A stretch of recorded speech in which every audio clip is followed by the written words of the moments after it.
Get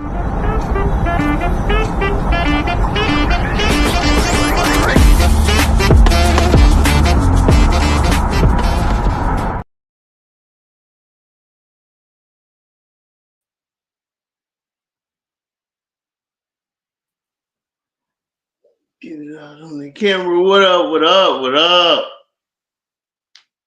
Hey, mic check 1 2, man. Mic check 1 2. What's good, Rob Mayfield? What's going on, Mr. Bobby Wright? What's going on, brother? Man, chilling, man.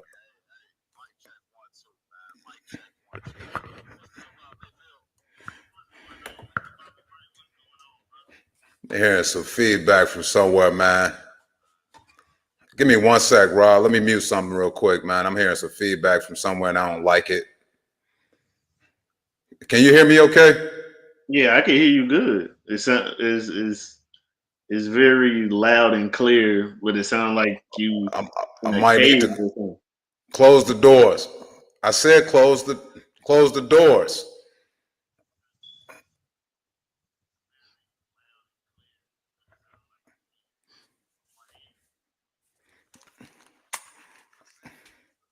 Hold on. Give me 1 sec, man. Let me clear this up real quick. We still waiting for NiNi to come in. Y'all tuned in to the Parlay Podcast, man. It's Sunday night. If you just tuning in, we just tuning in. Give me just a sec, bro. No, you good. We trying to work all the technical difficulties out. Bro, I was at the laundromat, man. I ran into Emerald Green, man. She was in there when I was on the phone with you. Oh, for real? That's what's up. Shout out to Emerald. Yeah, man. Emerald Green, man. She got a dope show coming up, man, on 420, man. So definitely need to tap in with that. Oh, absolutely. I'm definitely gonna tap in with the 420 show. That's gonna be fun. Hey. I'm here. Yo, what up, NiNi? NiNi, you too light skinned for that color people time, man. Shut your ass up. Hey, give me 1 sec, man. Y'all talk amongst each other. I'll be right back, y'all. All right. Have some conversation. I'll be right back. Figure each other out. Ask Rob what porn he watched this week. Yeah, Rob. Yeah, what's up? Huh? Do you watch porn on a regular basis? I used to, but now I didn't cut back. I'm actually that's one of the things I'm giving up for Lent. ain't we already in Lent? Did you I don't know. I'm not a religious person. I'm a more spiritual person than a religious person, so I don't know when Lent start or end. But I know I said to myself today, I'm like, I'm gonna dial back on the porn watching because it's not really serving me no purpose. I ain't getting none no way, so why entice myself like that? How much porn you watch? Huh? What's like your porn schedule? Like, do you do? I don't have a porn schedule.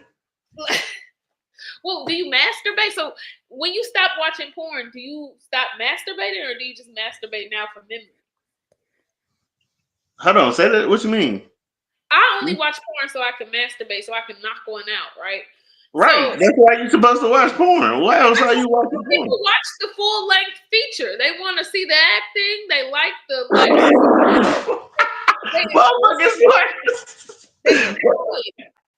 motherfuckers watching porn for the plot. That's actually what I watch it, man. I watch porn for the plot, bro. You laughing at me? You laughing too hard. That's hilarious. I watch porn to masturbate and be done, not to see the plot twist. That's super funny, man. All right, I think I'm good with the mic check, man. We got a dope show. NiNi, you did that on purpose.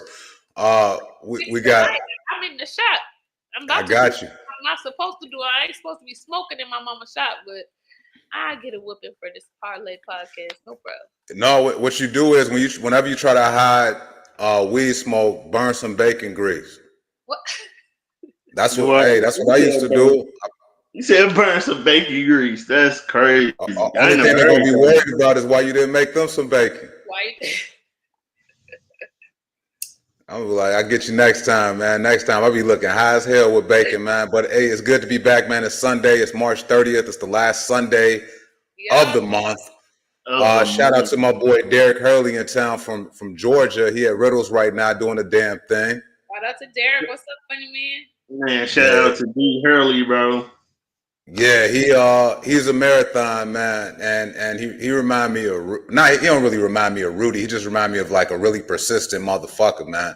Yeah. And I see that he really going hard. You know, gotta respect that. Absolutely. Real quick, I want to shout out another Chicago up and coming comedian. His name is Xavier Smith. Okay.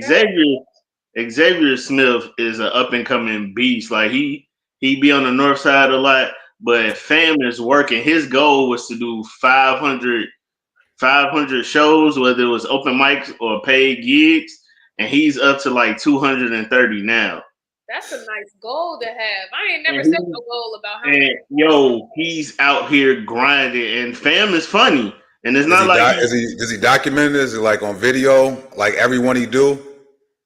No, like he'll make posts and he'll show like where he is with like his comedy. Like he'll make posts and be like, "Yo, it's an open mic. This is open. This is stage time number 200 or whatever." His name is Xavier Smith. I met him at the Lincoln Lodge at Ronnie Ray's Hot 5 mic. Fam got stage presence. He got a lot of energy. He physical, and that ass shot was great. But he physical and he's a dope comedian. Like I respect the dude for his hustle because ain't too many up and coming comedians set a goal like NiNi said, set a goal like that. Like what's your goal though, man? While you on that subject, like NiNi said, she ain't never really set no goal like that. I don't even think I got a goal on the comedy side like that. Rob, what you try to do? Be in movies and shit, man? Man, I'm trying to, bro, like I told Kaylin in the interview, man, I'm trying to I don't really I got goals, but like life be unpredictable. So I just say I go wherever God leads me with the comedy. So if I end up doing a radio show, that'll be dope. If I do commercials and movies, that'll be dope. Right now, the most common goal is just working on being consistently funny and getting booked for these shows. Yeah. I could dig that. Hey, Mr. On My Grind in the comments. On My Grind. He was actually agreeing with you, Rob. You know, I got to be on great behavior. You know what I'm saying? So I'm gonna let y'all brothers be brothers. No, I'm just saying the ass was assing in the shot. Mine? You talking about mine? Yes, yours, Bobby. Oh, okay. Why, baby? I see you got it from your mama, baby. Man, you know, it's hereditary, man. I got hereditary hips. You know, it happens. You know, I can't have any kids, but I got these hips. So it's all good. Kids for real? I can't. You know what I'm saying? I could help. You really can't? I got two kids. I got two sons. I was like, damn, I thought you had babies already. Yeah. I got a ugly baby mama too. We talked about this. Everybody does. Speaking of shock comedy, man, I kind of want to tap into last week's news off top, man. So let's get to it, man, because it's something I want to talk about. So last week's news, we're gonna jump to it, man, and we're gonna talk about whatever happened with us last week. Have y'all been following the We Them Ones tour? Yeah, with Mike Epps and who else on there? Mike Epps and who else is on the show? I know Mike Lil Duval, HaHa Davis. It's a lot of cats on this We Them Ones tour, but they was in Virginia recently, man, and Corey Holcomb was the headline, and people started walking out on bro. So me saying my baby mama is ugly just made me think about shock comedy, and I was like, I kind of jump into it. Did they say why they was walking out on him? They saying that his comedy was a little too rough. You know, they wasn't able to take the negative things about women and stuff like that. That's what I'm seeing in the comments. Well, I mean, that's because Corey is a big queen. And y'all don't, like, when you see a big queen, you got to understand a big queen is going to queen out, baby. He always going to talk about women because that's what he is inside. He's a woman. And he's showing these bitches how it's supposed to be done. You feel that intensely, don't you, NiNi? I just feel like Corey has a lot of opinions on women things, and I've never met a man who got to his age and has that body shape that he does, that has so many opinions on women's things. Like, you are shaped like an auntie. You have talked about women so much. You have come premenopausal. He's become one. He done talked about women so much. You say he became a woman. Yes, had to. That's menopause. That bitterness inside, because he's a woman of a certain age right now. You know? So if y'all just tuned in, man, Parlay Podcast, we talking about the We the Ones tour. 10 studs that look like Corey Hope. I know 6 right now. I know 6 grown studs with nice wives and nice families that look like Corey. And I just think, can you bring them on the show? No. Right. I just want to see the stud Corey Holcomb lookalikes, man. That's just for kicks and giggles. That man. is hilarious. The stud Corey Holcomb lookalike. I want to see stud Corey Holcomb lookalike. I kind of felt bad though, man, because he done built his career off of shot comedy, and to hear that people was walking out on Corey Holcomb, man, that was kind of hard to hear. What is shot comedy? I mean, the people that walked out are probably just now catching up to him, because this ain't nothing new. Corey Holcomb been doing that comedy his whole career. But what is shot comedy? What is it? You can't. Is that your whole set? Everything? Pretty much, yeah. When I saw him at Club Carmel, like way back in the day, and when I asked him who helped write it or how did he come up with it, at the time he said him and his wife helped create some of that shot comedy. Like, one of the jokes would be, maybe he needs a man writer. Maybe he needs to tap into the man inside of him, because it really sounds like a bitter old woman. If I close my eyes, it sounds like. So you've never been a fan of Corey Holcomb, NiNi? That's not my. He has some funny moments, but the whole set of it like that, I'd be like, it becomes very monotone. Like, your whole shit like that, baby. You mad? You know what I think though? Honestly, I think that he said too much negative shit about other comedians. And he have to, if you're gonna do it, you're gonna have to bring it when you come out there. He said wild shit about Donnell Rawlins, calling him a mild comedian. He said Dave Chappelle. He said he be bombing at the Laugh Factory or at the you know what I'm talking about.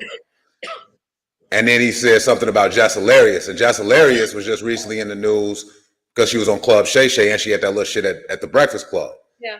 So you can't call all of these people mild or horrible comedians and then come out there mediocre. That's my opinion. Are you Corey? My thing is, Corey, he prides himself on being the realest nigga ever or whatever, and being a real nigga.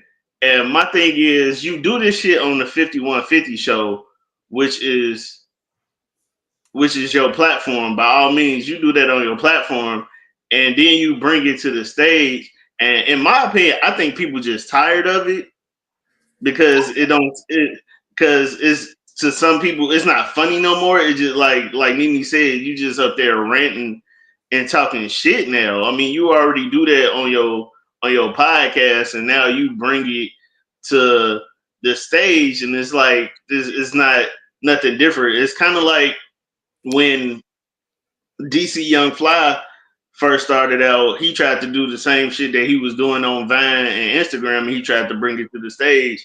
And DC Young Fly didn't get funny till his baby mama died. And however, but he took the time to work on his craft and change his set up to actually build jokes. Corey feel like he been doing this over 20-something years. This is who he is.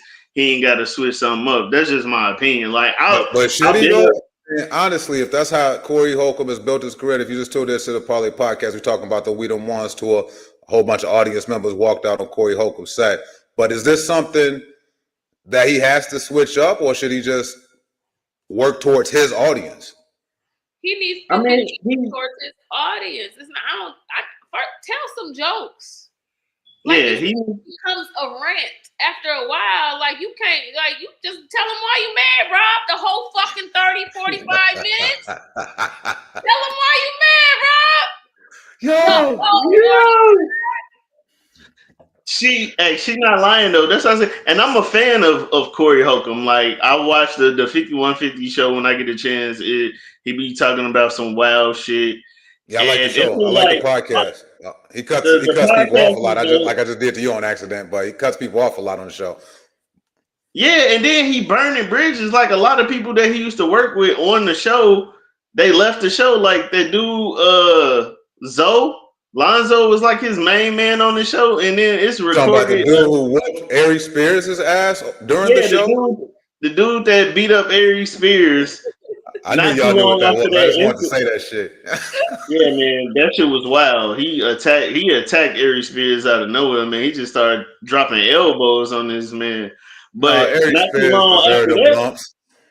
yeah, man. Not too long after that, Zoe and Corey got into it on the podcast. Like it's recorded, you could look it up. And he trying to tell Corey about himself and how like it seemed like anybody who disagree with his opinion, they don't know what they talking about. And like you can't run business or anything else like that. And if that's gonna be your motto and you walking around with this brash ass alpha male complex, and that's what your stand up is about, you gonna have people walk out, especially if you dissing people like Donnell Rollins. Donnell Rollins is a G, and Dave Chappelle. These are G. If Dave Chappelle bombed at the Laugh Factory, nobody's gonna give a fuck. He probably was just in there fucking around. It's Dave Chappelle. You think he'd give a fuck if he just walked in the Laugh Factory one day and just told some weak ass jokes and love? That does not diminish Dave Chappelle's fucking legacy of Dave Chappelle. If he bombed, like nigga, Dave he Chappelle bombed. solidified, man. Really quick, because that's one thing. Like, why do comedians bring up other comedians bombing like it's a fucking bad thing? Everybody bombs. No matter how long you've been doing this, if you're doing new shit, you're gonna bomb. If you're doing old shit too much, you're gonna bomb. It just depends on the audience. And I bombed 6 years in a row. Every show. I just kept bombing. Every show, Bobby. They thought I was a terrorist, nigga. I bombed so much. Not they asking, are you doing this on purpose? Is this your stick? It was right after 9/11 when I started bombing too. They thought I was one of them. I'm like, man, but no, you bomb. And the thing with Corey Holcomb, man, like I said, you can't put your mouth on other people, pause. But you can't say something negative about other people and not expect people to expect the highest out of you. You know what I'm saying? You got to bring your A game every time once you done talk shit about people. Yeah, absolutely. Absolutely. And then you talking about people who has no disrespect to Corey, but like you talking about people who has surpassed you in the comedy game. Right, exactly. And I think a lot of it, and I watched the 5150 show too, Rob, and I think a lot of it is sour grapes, where you were in movies, you were right there, and don't nobody want to fuck with you like that too hard, man. I fuck with Corey Holcomb to a certain extent. Do you understand that you're the common denominator? You're the reason why you're in the space that you're in. And if you change nothing, baby, nothing changes. And if that's okay with you, then that's okay. But don't fucking complain about it or start blaming other people, because now I'm telling you, you sound like a big bitter queen, sis. It do make him sound bitter. Yeah. And I think it was not too long ago he was trying to come at another comedian and try to say they was on some Illuminati or download shit because they had over 20 or over 30 like movie credits, but they like, Corey, you got like 20 movie credits. Oh, when he said you can be in movies as if you sucking cock, right? Yeah, he was like, you fucking cock if you got over 20, 30 or over 100 credits as a comedian, this you out here sucking cock. But they like, bro, you got over 20 movie credits. Like, why is NiNi said, why is that your mindset that whatever path I took to get where I'm at, that I'm on some down low homosexual shit? Because he probably sucked a little dick and it didn't work for him like he thought it did. So he's you think this is protection? Yeah. Because why is your mind going to a man's dick in another man's mouth? Right. Why is it? Why are you? And you see, bam, when you put it up, stud. He looked like somebody called Ashley, or Stacy. His name's Stacy. Hey, so you saying he got a genderly ambiguous name either way? Corey, Stacy. No matter how you.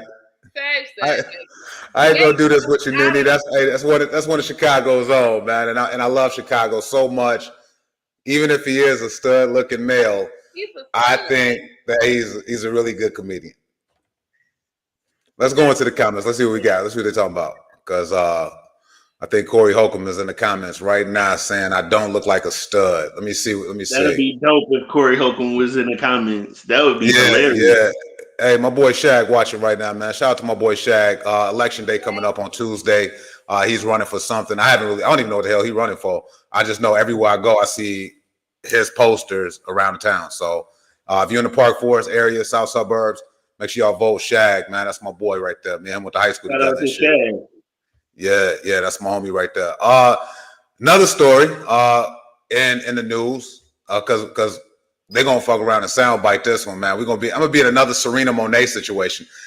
NiNi, did you hear what I did with Serena Monet? Me and Emerald was talking about it. Don't bring that shit up again, because that shit had so many people hot and in their feelings, and it was probably the most ridiculous month or week of Chicago comedy in my life. And a lot of people was having Serena Monet's back without even knowing the dynamic. Who is Serena Monet? And give me the cliff notes. So Serena Monet, she's a very high energy comedian out of Chicago. I think she moved to Vegas to take her talents to Vegas. And Rob, since you said don't talk about it, of course I'm about to talk about it.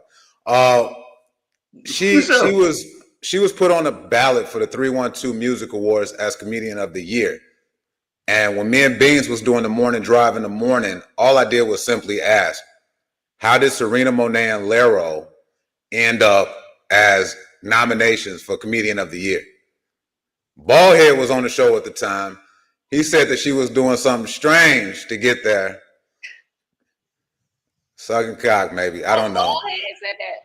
Ballhead said it. And I kind of co-signed Ballhead like in a joking way. Next thing I know, they got this little clip on her page of me and Beans and Ballhead talking shit about Serena Monet. And I was like, damn, I didn't even mean it like that. I was just asking how she ended up on the ballot. But you asked Lero. You asked about Lero too. So is he sucking dick too? I asked about Lero as well. I'm just saying, like, they're not funny, and I don't know if he's sucking dick or not. But look, all I know is I put it out there. You got Just Niche, Corey Bell, Marlon Mitchell, M Dubs, myself, Rob Mayfield, NiNi, all these different people that's dope as fuck in the city.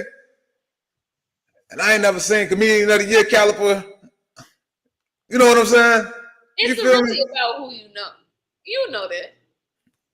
It's about who you know in this little industry we have.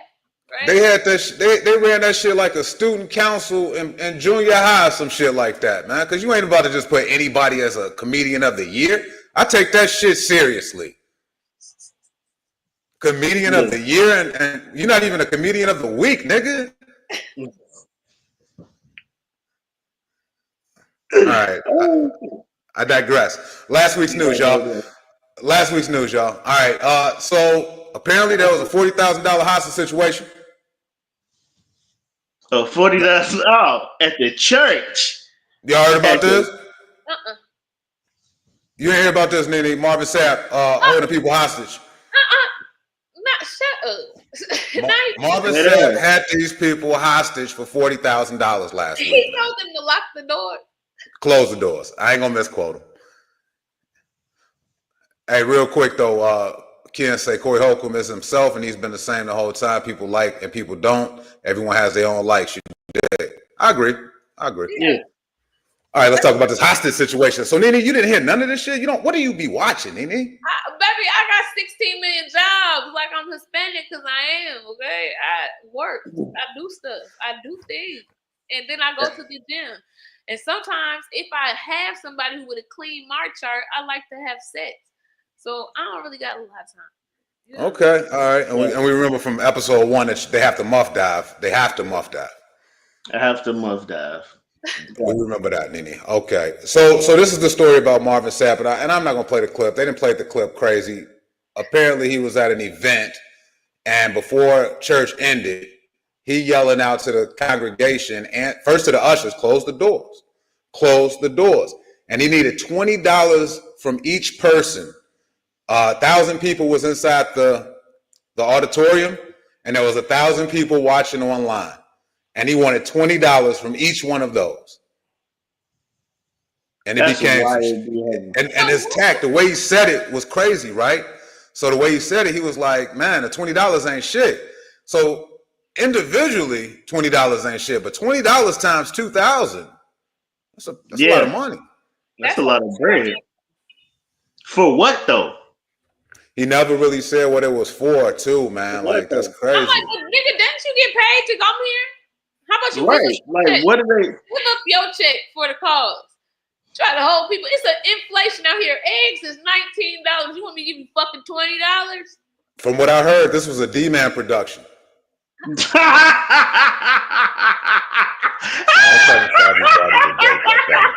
to everybody can get it together. I'm in a good mood. Everybody gonna get it today. I'm in a good mood. Marvin Sapp is a terrorist in his own congregation. No, from what I heard, man, I heard D-Man had promoted this Marvin Sapp event. And right before he was about to, finish up, D-Man slid and was like, hey, that's all I could pay you right now. He said, I got something different for you. Some shit.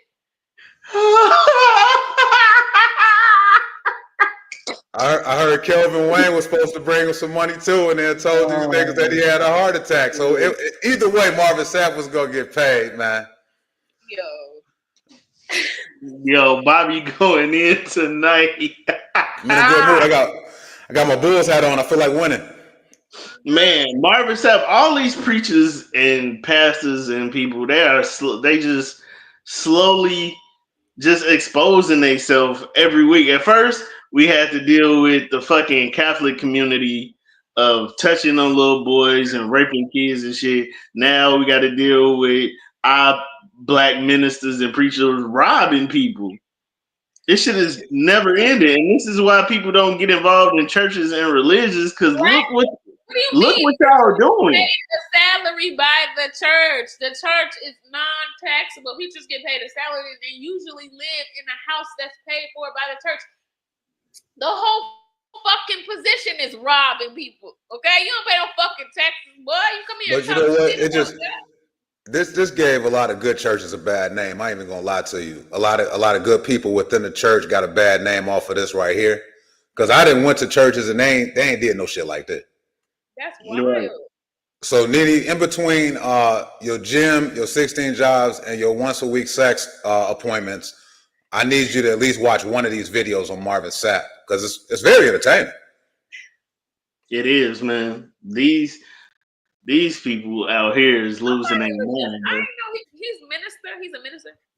I just found out he's a minister too. I thought he was just a singer, but he's he a minister of music. Cause niggas be like, I'm a minister. You a minister of music, nigga. You know how to some notes. You know how to ordained bishop. I looked it up, but this is the tripped out part though, right?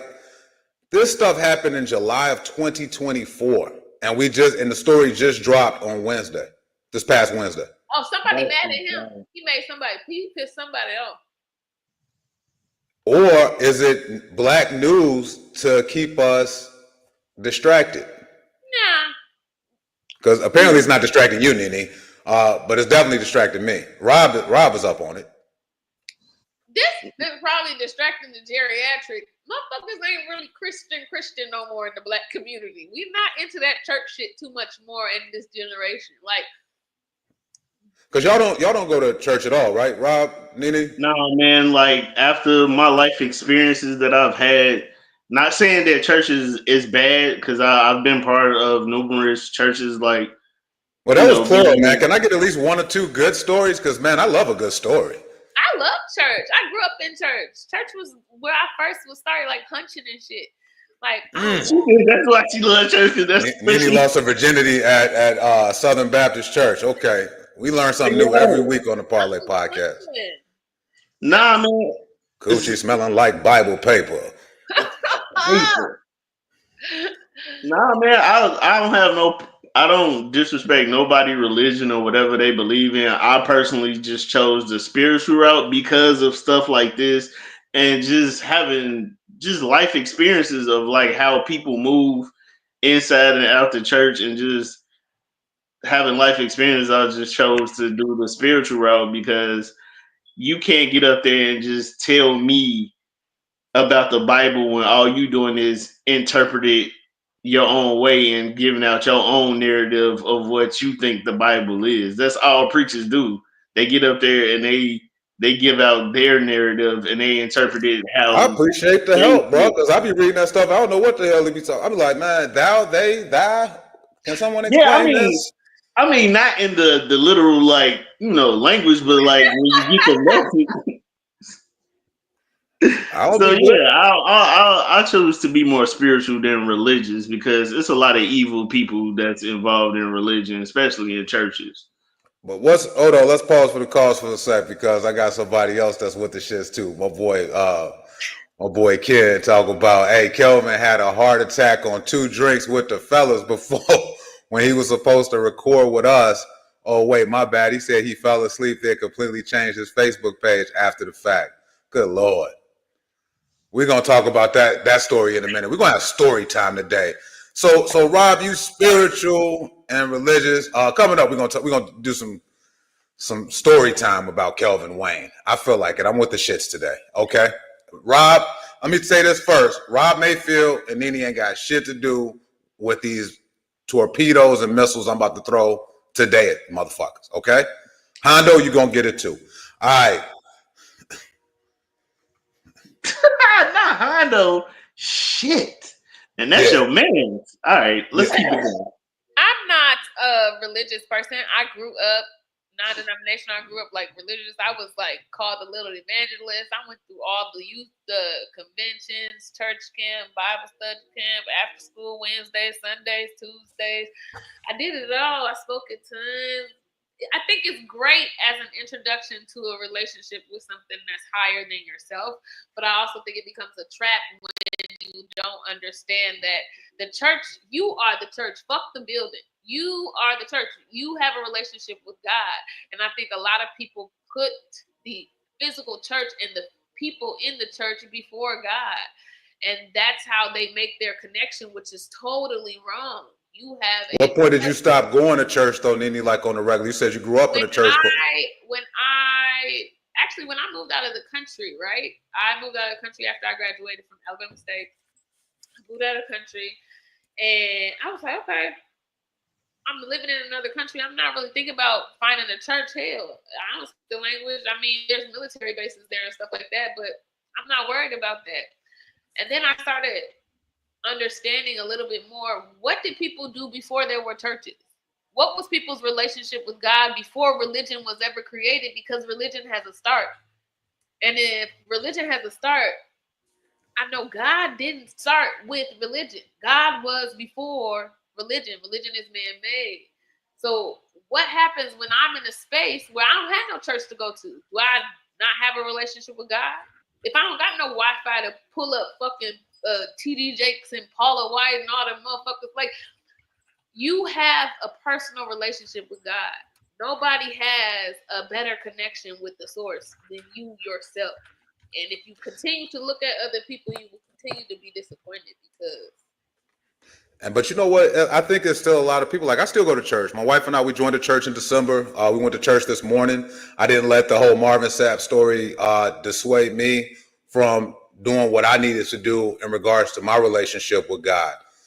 Do I think people got things twisted and manipulated and people get greedy? Yes.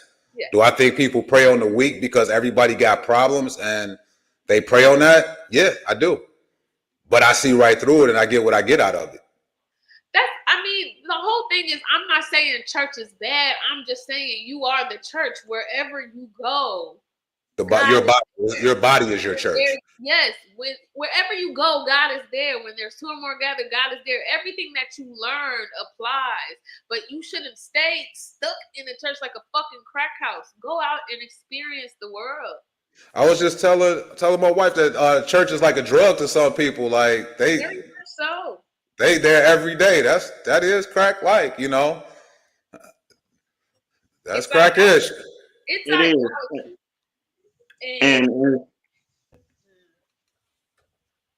And I agree with NiNi.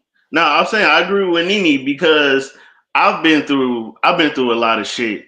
And like traveling around the country, traveling around the world, I've seen a lot of different religions. I've been part of churches wherever I moved. When I was living in Virginia, Florida, Texas, whatever, I've been part of these churches. But like once I got out and, you know, moved back up here to the crib, I didn't go to church no more because the experiences I have, like I said, I became more spiritual.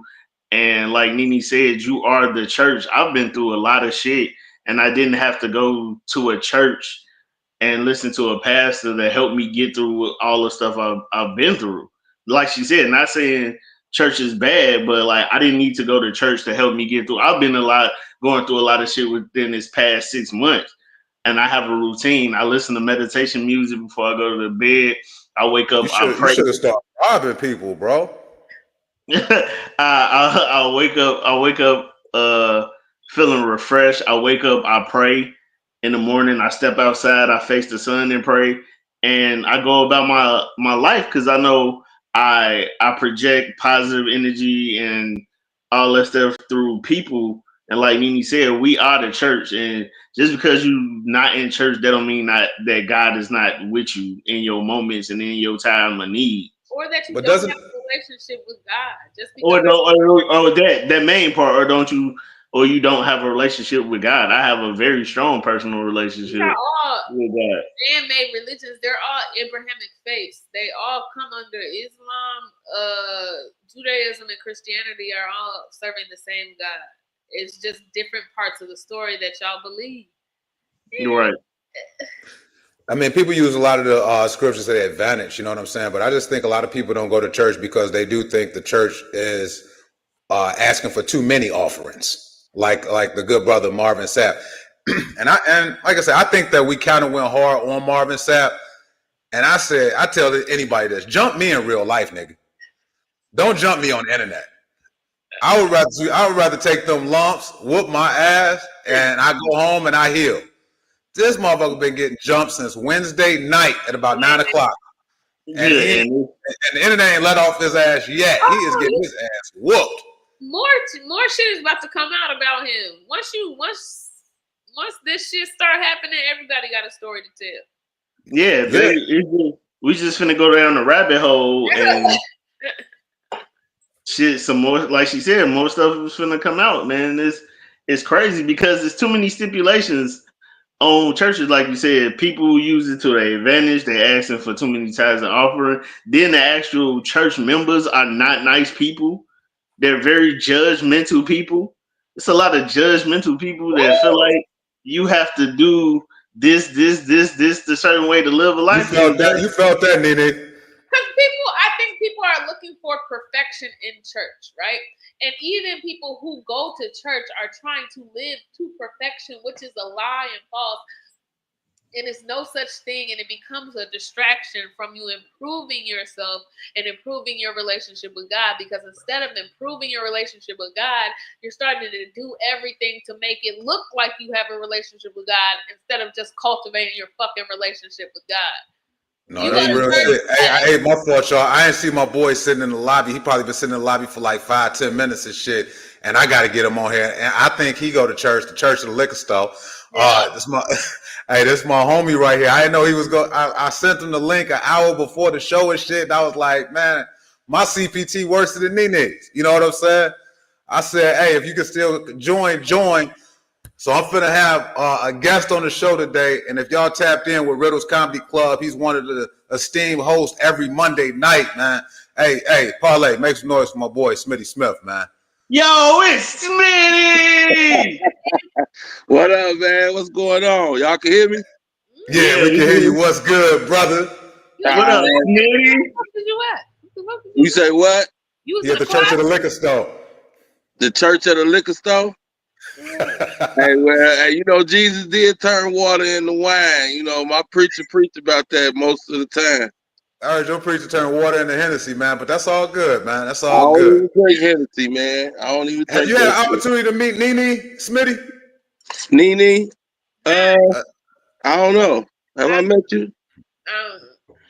No. So NiNi, I do want to reintroduce him properly. I'm sorry if you were sitting in the lobby too long, Smitty.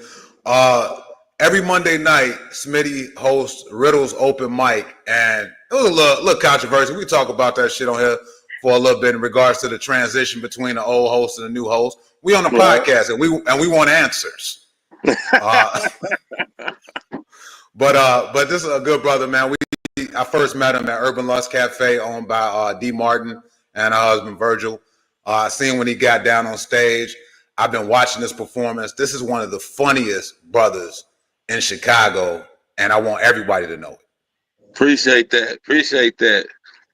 Absolutely. No doubt, man. So you got a show. You hosting tomorrow? Huh? Are you hosting tomorrow, or said hosting? No, said gonna be hosting tomorrow. But I do a set every week. You know, you got to keep working, man. Got to keep working out. So. And I know you just recently got married, but was you tuned in when NiNi was back was charged to the camera? No. What it say? NiNi, can you grab that off the desk? You niggas. Okay. If you want to see my booty, you can loop that shit on Instagram. Just rewind it from the beginning, Smitty. I just thought I'd give him a gift since he's a guest. I Give him a gift. That's wild. Oh no, man! What y'all doing, man?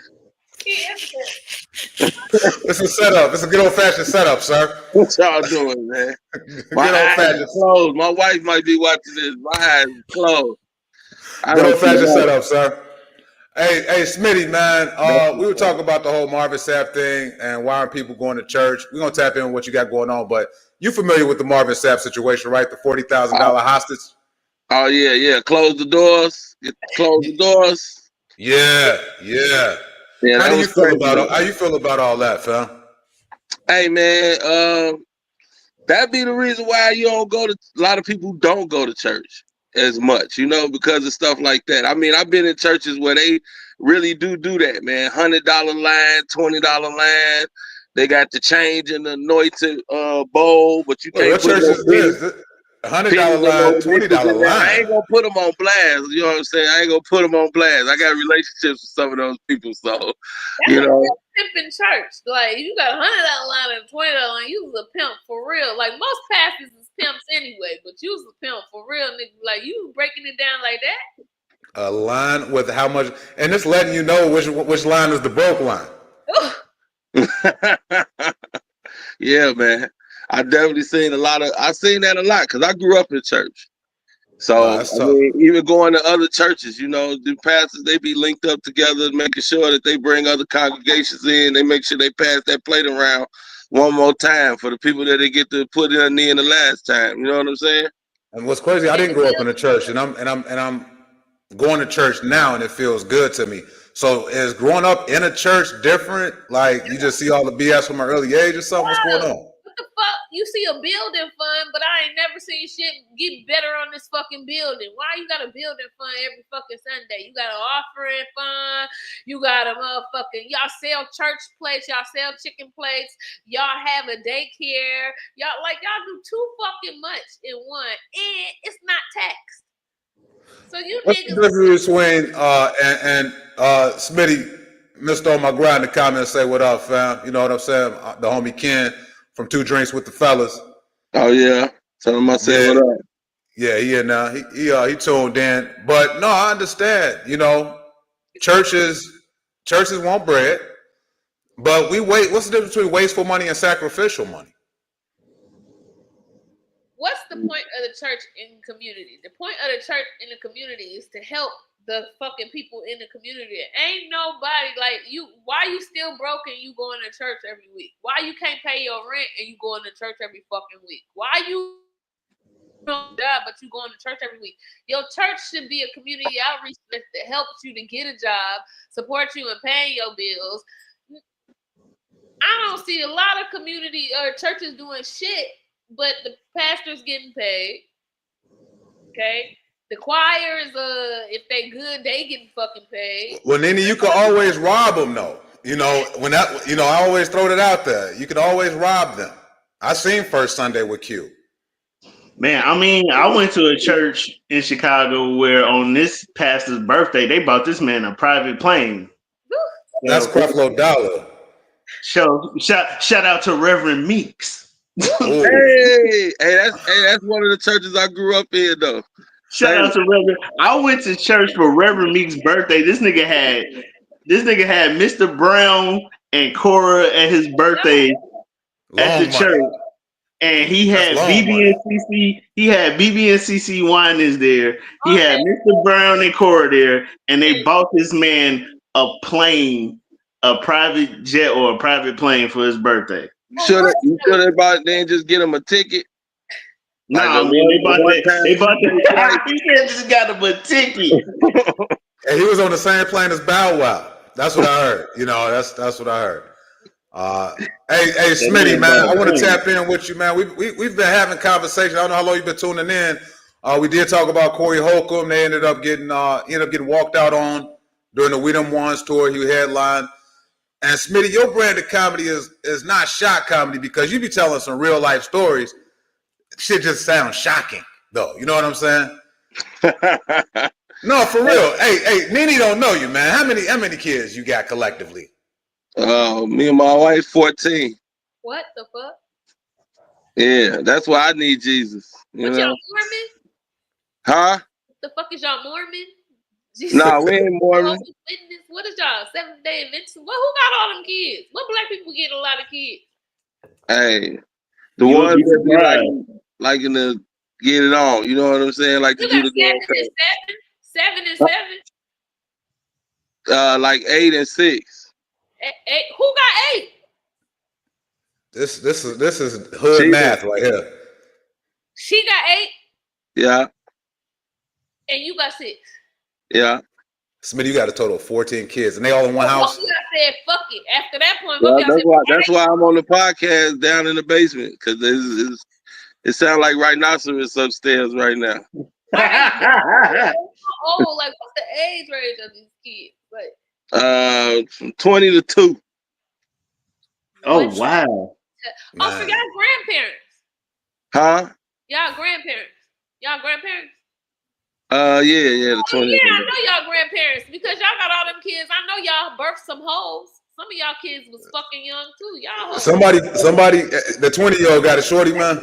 Yeah. So you a grandfather, Smitty? You a papa? Step granddaddy. No. Step granddaddy. Have you talked about being a step granddaddy on stage yet, bro? No. You know, that's the beautiful thing about the having the 14 kids, and you know what I'm saying? The love between me and my wife is definitely genuine, but it opens it up for so much material, you know, and so much original material where you ain't really got to worry about a lot of people accusing you of stealing jokes and nothing like that. Nobody's gonna steal a 14-kid joke, bro. Wait, nobody. I'm in your business for real. Smitty, I see you all up in there. I feel you breathing on my head. To 2, okay, and you just got married, so 2 is 2 y'all's together. Huh? Is the 2-year-old y'all's together or? Yeah, we don't got none together. Nigga, you a stepdad of the fucking year. You married a bitch with a 2-year-old. That kid is fresh out that coochie. 20. Man, I got a 4-year-old. Hey, the plot thickens. I got a 4-year-old. It goes 2, 4, 5, 6, 7. 2 7-year-olds now. Nah, 2 7-year-olds now. I got twins, ghetto twins. 3 11-year-olds. Hey, when I first seen Smitty at Urban Lust Cafe and he was up there doing his jokes and shit, I was like, damn, this is some outlandish made up shit. And I found out the shit true. Yeah, Smitty out here being daddy of the year. Smitty up there telling the truth every time he go on stage. And when I tell y'all, he a treat to see, man. Tomorrow, Riddle's Comedy Club. Now, because now That's all right. I tell it on stage. You know what I'm saying? I think you should start recording yourself in the crib and as on the go, like just create like a documentary because this is some unbelievable shit. This is like Mormon type shit, bro. Hey, we're gonna do like a Negro Brady Bunch reality show. Put the kids in it. You know what I'm saying? It's gonna be skits, but it's gonna look like a reality type show. Can I ask how many? Okay, so how many baby daddies and baby mamas?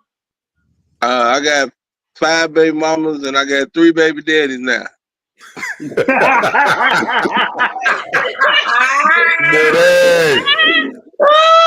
Hey, I've never paid this close attention to math in my life, so I'll try to keep up, man. She got 8, you got 6, total of 14.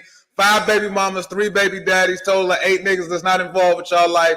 All right, I'm keeping up. There you go. That's wild. No, for real, if y'all want to see Smitty, man, he actually talks about this stuff on stage, talks about all kind of stuff in depth. So, Smitty, how's it going at Riddles, man? How's the open mic going? Hey, man, it's up and down like a roller coaster. I got approached by your boy Smitty B last week. He told me I got to change my name. He's Schmitty B, though. Yeah, he's Schmitty B. That's what he told me. He said he insisted that I change my name. I tried to shake his hand. He told me, "No, forget all that. You know, I can't be." Are you being serious? He really was serious about the name? No, he was dead serious. He was dead. He was absolutely 100% serious.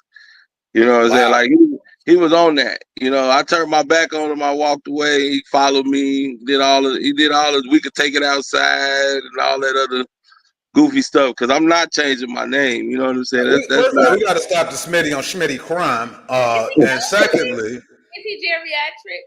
How old is he? How old is he? I don't know. He don't look like that old of a guy. You know, he probably mid-40s, y'all. Because I've known Schmitty for a while. Yeah, I've known Schmitty B for a while. Take it outside for a name, like that's a name. Hey, look, I told him like this. I said, bro, you got Lil Baby, you got Dub Baby. You know what I'm saying? You got the greatest to ever do it, Michael Jordan. Then you got Michael B. Jordan. You know what I'm saying? You got Nas, and then you got Lil Nas X. You know what I'm saying? I'm like, what are we doing here, man? I'm Smitty Smith. I'm not Smitty B. I'm not. Hey, you was that quick with the clap back to give examples of variations of names that quick, bro. Like, what are we talking about here? Like, you asking me to change my name. It been tattooed on my arm since I was 17 years old, brother. Everybody who know me by that name. You know what I'm saying? You got Smitty's Bar, you got Smitty's Pizza, you got Smitty's Repair Shop. Ain't nobody got the capitalization. It was a cop on Sanford and Son named Smitty, by the way. Yeah, so I mean, like, come on, what are we talking about? That's some clown shit. That's some clown shit on Schmitty B part because your name is Schmitty B. So he can't make you change your name, and that shit ain't even spelt the same. And it's Smitty Smith, like I said, Michael B. It don't even look the shit don't even look the same when you write it out. So you trying to fight me over a name that's neither one, that's not even yours or mine's in the first place. Like, nigga, my name is Smitty Smith. Your name is Schmitty B. There is no similarities in that shit at all. It sounds this was the first time you met him too? Bro, it was the first time I ever laid eyes on a man in my life. And you know what I'm saying? I don't know, man. Like, I didn't have nothing. He said he came to talk diplomatically, but when you won't shake a person's hand and you won't talk about let's go outside and all that other goofy stuff. Don't sound too diplomatic.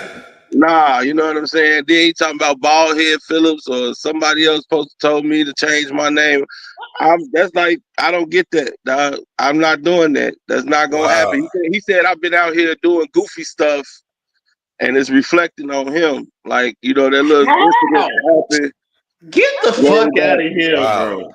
With the video at Riddles, and then he said I've been out here. I've been bombing. He said I've been bombing, and it's been reflecting under the name Smitty, and they think it's Schmitty bombing, so it's he's not getting bookings because Smitty's bombing.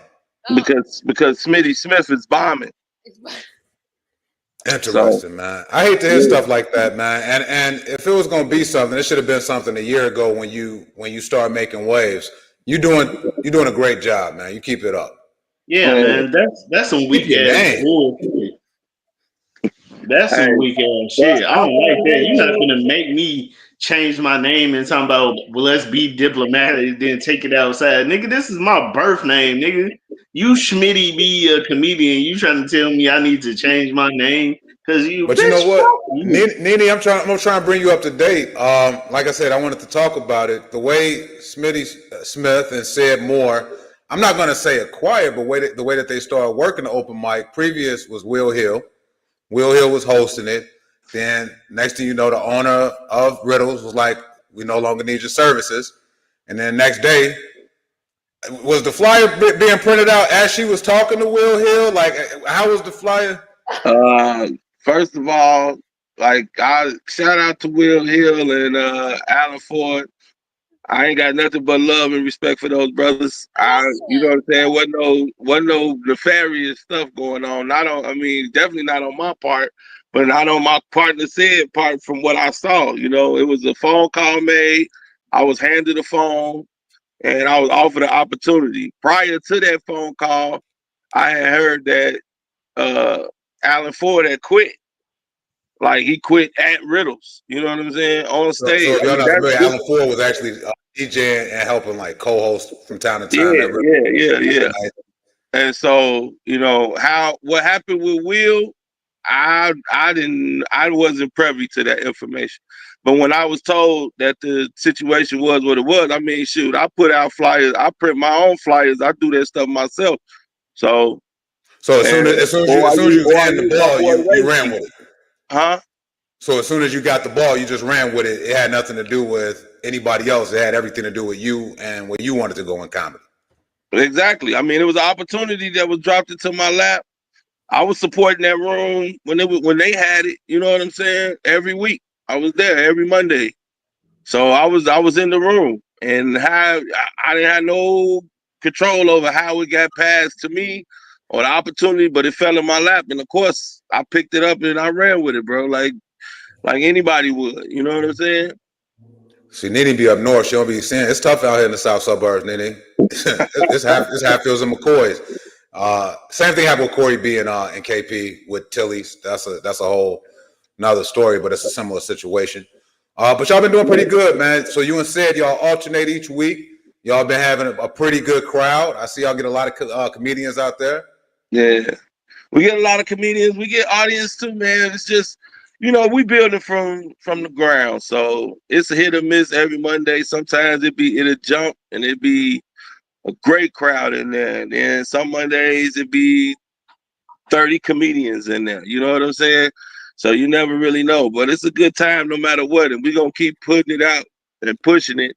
Try to build it up, man. Get the people out there because you never know who's going to stop in. You know, we had BLT there, Diane Quarters, B Cole done came through. Both of y'all done came through.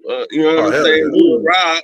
I pulled up right when I got off the plane, man. I got off the plane at Midway Airport. As soon as I got there, I was like, shit, we coming through. Hey, you know what I'm saying? It's just about keep pushing it, keep working it, man. It's an every week thing. So that's gonna be what it is. But I mean, we've been doing pretty good the last few weeks since St. Patrick's Day. We've been having pretty good crowds.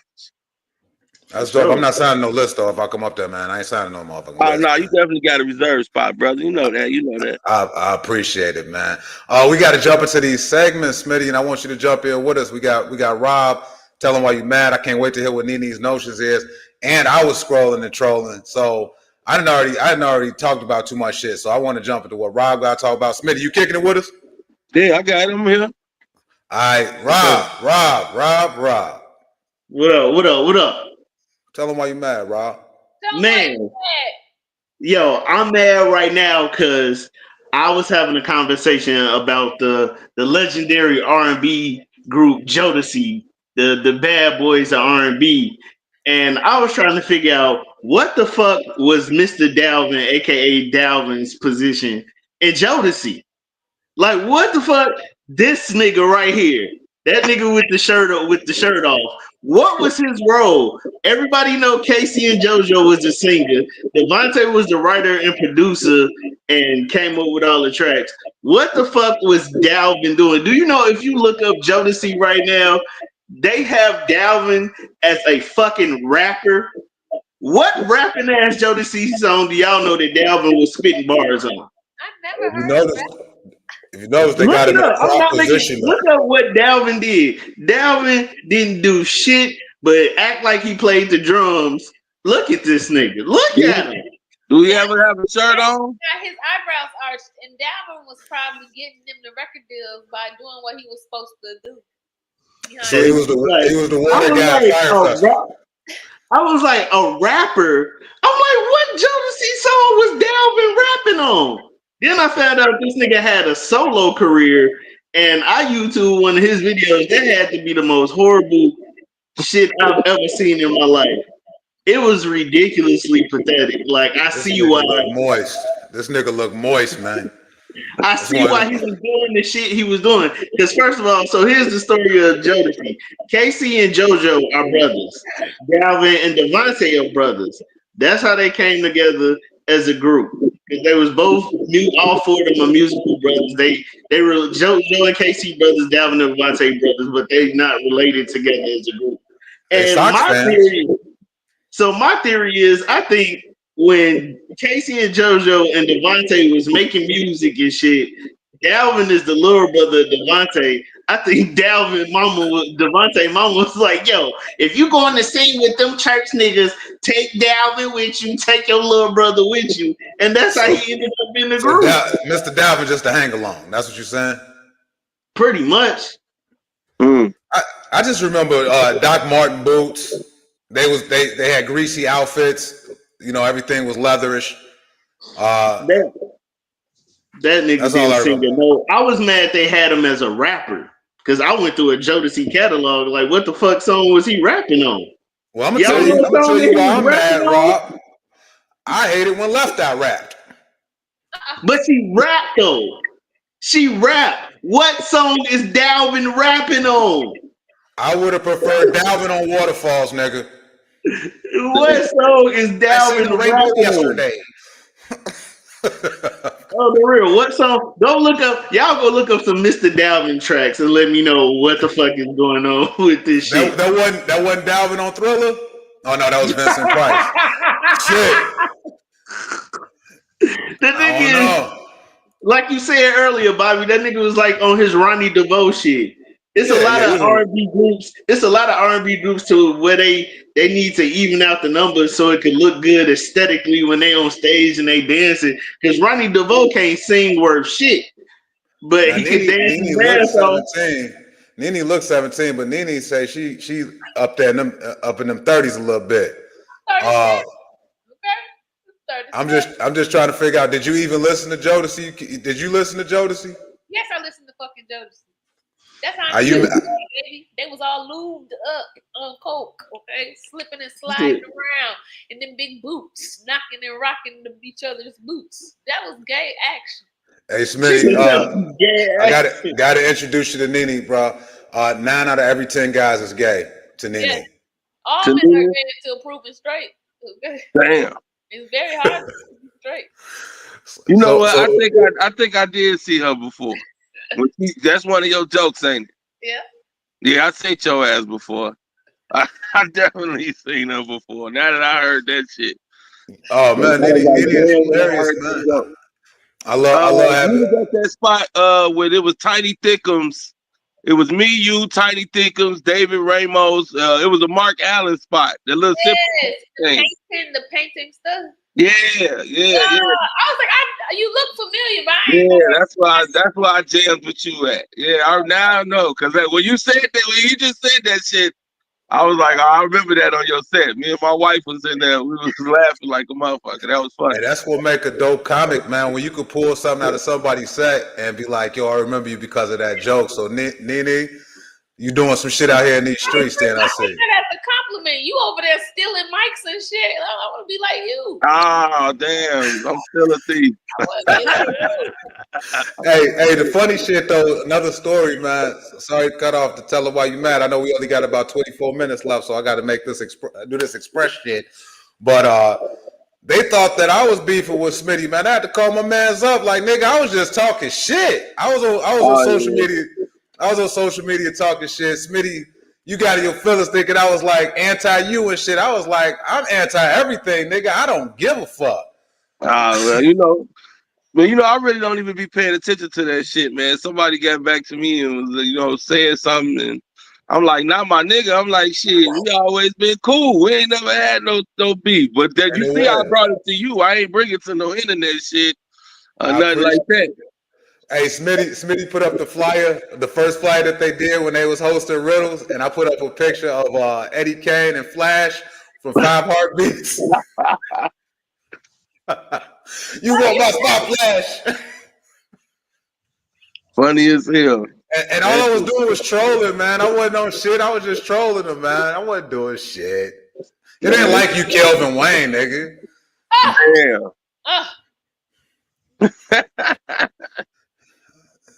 You know, you ain't never faked a heart attack for nobody, man. You a real nigga. Hey, we ain't never doing that. Never doing that. No matter how much pressure it come out this shit. Yeah. If I joke with you, deal with these niggas. If I joke with you, that mean I fuck with you. But if I don't joke with you, I don't fuck with you. Yeah, as a comic, you gotta have thick skin. But you know, you never know when a motherfucker being on some real bullshit or when it's just jokes. You know what I'm saying? No, it's true, man. Like I said, I'm real proud of you for still in that room. I'm proud of you for I'm proud of you, man. I just want to quote NiNi, man. I just want to quote NiNi. Hey, if y'all just tuning in, it's Parlay Podcast, man. We got our guest Smitty Smith in the building. Just got done. Tell him why you mad, Rob. Rob is looking for Mr. Dalvin. He gonna whoop his ass with a bottle of baby oil. I'm just trying to figure out why this nigga was a rapper. And also, side note, if people didn't know, Devontae is the reason why Missy, Genuine, and Timberland is famous right now. That's a little sad Jodeci history. Devontae Swing had a Swing Mob production with Jodeci, and in his Swing Mob, it was Missy, Timberland, Genuine, Tweet, and Stevie J. And he is the reason why they famous now, because he used to have them literally in the basement performing, writing songs, and giving songs to other musicians. I'm over here thinking NiNi right now, man. That all sounded a little. Yeah. Yeah, it sounded good, right? Thinking for you over here, NiNi. I got some scrolling and trolling I want to do, but NiNi, you want to do your notion now? Can I scroll and troll? Let's scroll and troll. I love scrolling and troll. Love scrolling and trolling. All right, so you know I scour the internet. I ain't scour it too hard, but I be scrolling and trolling. I be finding some shit, man. I found this one dude, right? And he took a picture of himself. NiNi had put up one of them videos of herself at the gym. So Smitty, if you follow NiNi on Instagram, what she does is she'll put her phone down and go do a workout. But for some reason, she always got a wedgie like right on her walk away. So she popped one time and then she go do her workout. I seen this nigga at the gym staring at her, bro. I ain't gonna lie to you, man. I seen this brother. He didn't even try to hide, man. Old men don't even be trying to hide that they staring at you. Just be looking at you like that. He was at your gym, NiNi. I think I know who you talk about. He drive a taxi. He be in jeans and cooking and barbecue sandals all times of year. He got jeans and barbecue sandals on. He drive a hybrid Tesla. This guy. Another thing happened, man. Want to tap in with, man. I don't even watch full basketball games, but did y'all catch it or did y'all catch it? I caught the last 12 seconds of this game was the craziest ending to a basketball game that anybody has seen in the last probably like 20 years. I could almost bet $1 million that NiNi have no idea what we're talking about. At all. No clue. No. What happened? Smitty, did you catch at least the last 5 minutes of this game? I did not catch the last 5 minutes of this game right here. Man, you want to go, Bobby? You got 14 fucking kids. You don't got time to be watching no game. Man, hey, one of the kids gonna have to watch a game. Goddamn it! Somebody getting y'all out the hood. You damn right. One of those kids gonna have to learn how to play basketball. For sure. 12 boys. Oh, you got a whole squad, man. You got an Olympic team. 12 boys. Somebody going somewhere. Rob, school him on what happened during this game. Not this ain't the game from 2 weeks ago. This is the game from last week. This part of last week's news. This is the game from last week, man. So long story short, man, the Bulls was playing LeBron James and the Lakers, and in the last 12 seconds, the Bulls pulled off the most phenomenal ending I've ever seen watching the Bulls. Even when Derrick Rose was playing this sequence of play, they scored 9 points in 12 seconds. So the Lakers was up. They was up by 2? Bro, they in the last 5 minutes, they was up by like 13, fam. They was up by 13, but in the last 12 seconds, they was up by 2. Yeah, Austin Reeves came in and scored a layup to put them up by 1. It was 6 seconds left in the game.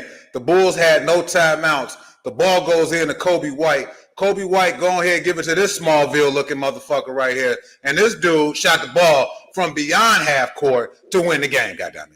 The shit was dope. It was crazy, the crazy 9 seconds, because the nigga named Williams, he hit a 3, so that brought the game within 2. And then fucking this white dude, he stole the ball, gave it to Kobe White, shot that, put them up by 1. Then the Lakers get the ball on the other end, like he said. Austin Reeves make the layup, and this nigga in this pose right here hit the most fucking epic half-court 3-point shot that the Bulls has ever seen. In 12 seconds, they scored 9 points, and they won that fucking game. And in 12 seconds, I became a Bull. I went to go dust off. I went to go find this shit in the attic, man, because I ain't wore a Bulls hat. Man. I was like, shit, where my Bulls hat at? Because I didn't even know the full story. I went to just see the half court shot. I didn't know that all 3 of these niggas made 3-pointers in 90 seconds and won the game. That shit was crazy. Williams hit a 3 from the corner. The nigga stole the ball. This nigga hit a 3. They come back. You steal the ball. You shoot from half court and win the game. That shit's crazy. Nobody happier than that than Star Trek head, man. Stephen A. Smith, bro. Boy, Stephen A. Smith is a goofy. That boy, Star Trek head, man. That nigga lining back here, bro. So you a Klingon? Yeah. Boy. Man, but I'm tapped in with the Bulls right now. I like what they're doing. I like what Chicago doing, man. The White Sox won on opening day. The Cubs winning. The Bulls won that against the Lakers 2 games in a row. So I'm loving what Chicago doing. When I say it's partying like it's 1998, you go back to that last game Michael Jordan played for the Chicago Bulls. That whole last sequence looked like when that nigga stole that ball from Karl Malone and came through for the game winner. So yeah, absolutely. So hey, I felt like Ice-T when that nigga was about to shoot Nino, nigga. My dick was hard, nigga. Oh, shut up, NiNi. NiNi gonna be like, yo, I know because you're gay. I told you. Yeah. All right, one last thing, y'all. One last thing. This is a serious subject, man. Being that Smitty, congratulations on the nuptials, by the way. Thank you. Congratulations, buddy.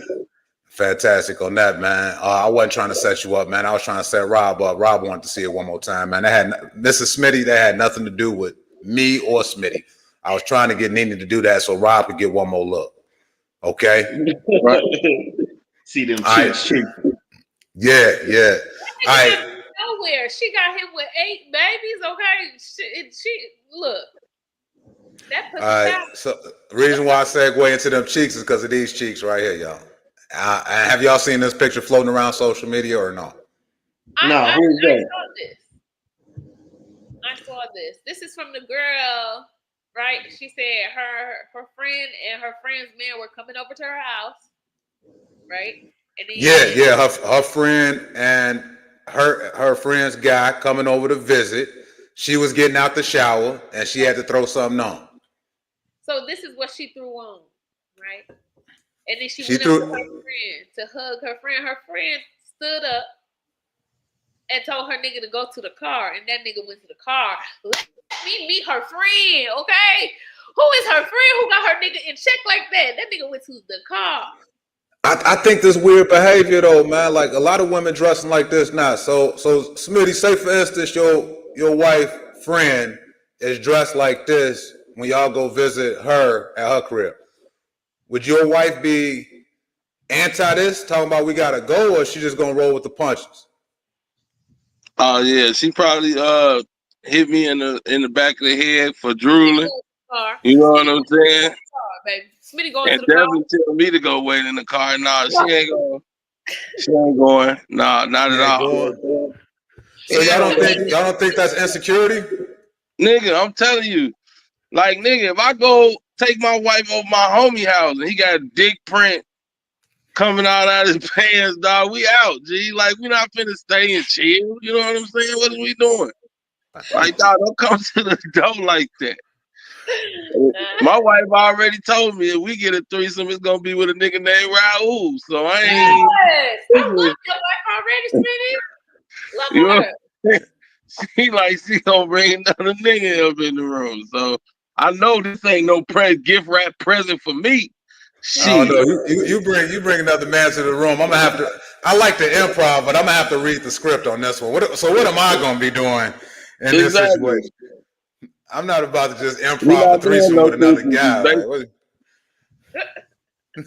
but nah, this ain't nothing but trouble. Shorty, dude must got some money or some clout or something. That's her house. She said that's her house, and she should feel she's comfortable in her house, so she doesn't feel like she needs to change how she's supposed to dress.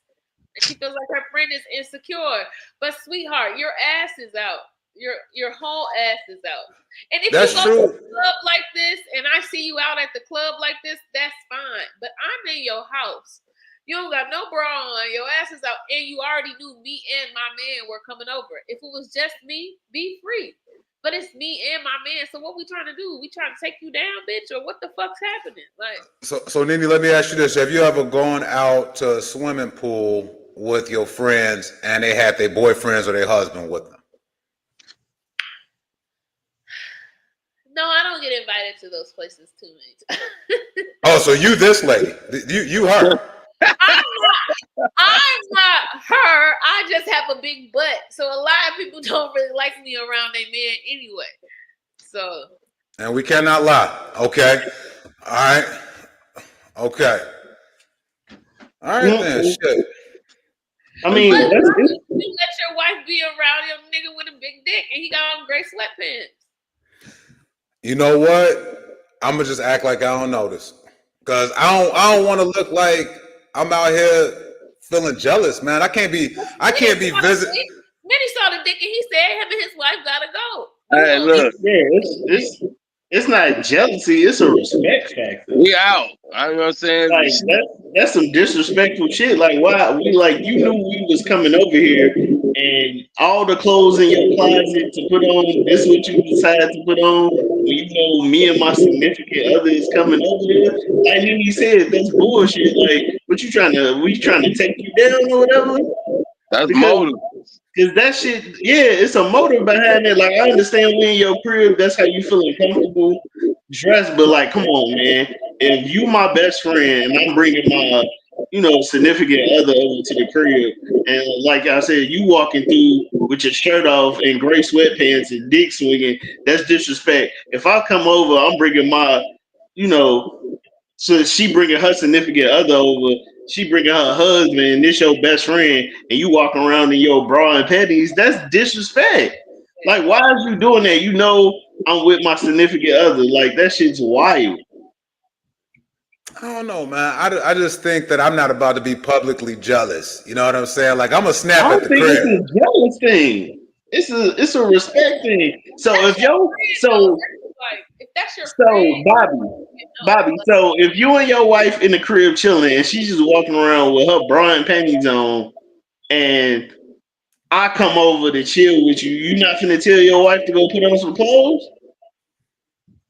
Yeah, but she wouldn't do that. But That's I mean, what I'm if saying.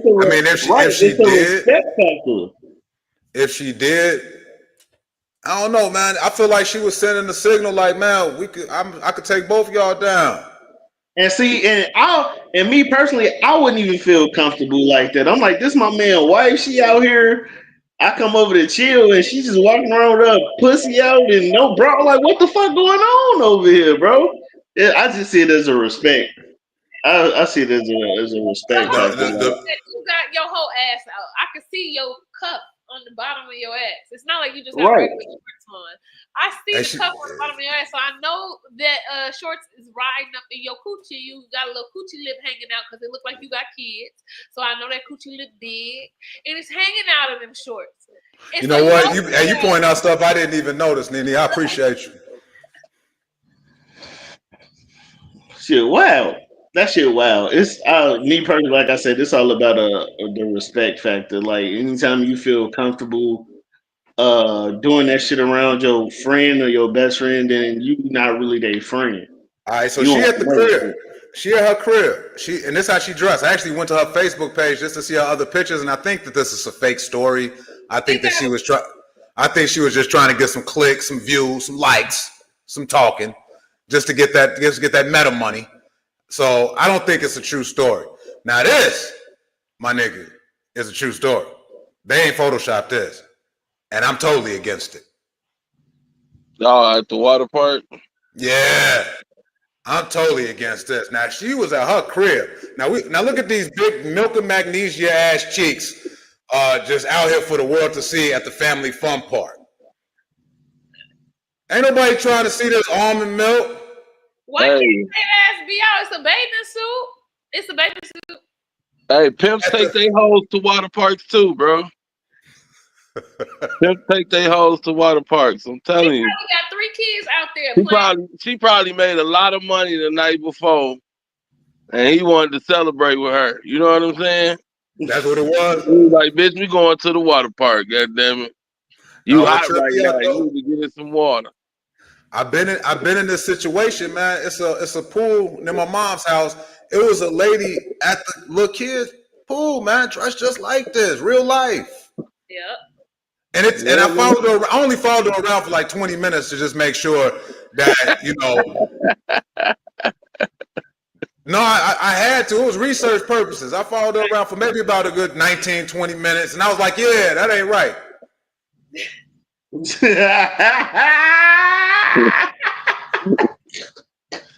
Like you was deciding whether it was cool or not. Took 20 minutes. Shit, 20 minutes. But no, this ain't appropriate. I didn't like it, man. I had my son there, man, and my son, you know, he teenage type shit. So he following her around with me. And you see what she created? She created a father-son moment. That's a work of God. That lady is doing Christ's job. Hey, at least you know what side he on. You know what I'm saying? That's for sure. That ass around. Ass is ass. Niggas have the fattest asses, so I don't know why. Oh my God, man, this lady. Niggas do have the fattest asses. You don't know that. I know some of y'all niggas have looked at asses and realized it was a nigga's ass and still looked again before you looked away. I know y'all. You know, it's a good segue. Good segue. What we got today, NiNi? Good Lord.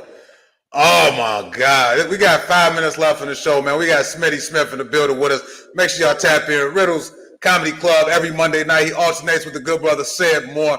Very funny, Smitty Smith, man. We appreciate you for being here. Stay here, man, because we still got NiNi's Notion, and I don't even know what the hell it is today. Let's go. I'm trying to make sure I'm not repeating any of my notions.